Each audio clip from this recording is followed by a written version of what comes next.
خوش آمدید پیارے بچوں، آج ہم آپ کی ملاقات کروائیں گے الف کے دوست بے سے۔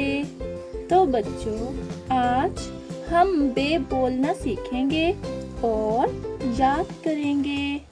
سب سے پہلے آئے گا بے سے بکری۔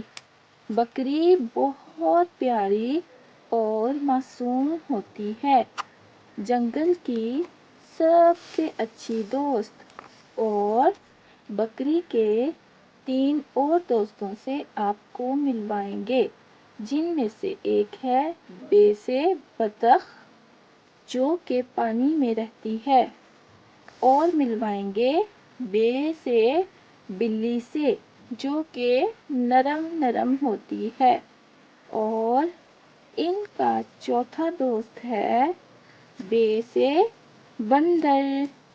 آپ سب بچے بولیں گے بے سے بکری، بے سے بطخ، بے سے بلی اور بے سے بندر۔ بچوں، کومنٹس میں بتائیں کہ آپ کو ان میں سے کون سا جانور پسند ہے، اور ویڈیو اچھی لگے تو لائک اور سبسکرائب کریں۔ شکریہ۔ کل پھر ملیں گے ایک نئے دوست اور نئے دن کے ساتھ۔ اللہ حافظ بچوں۔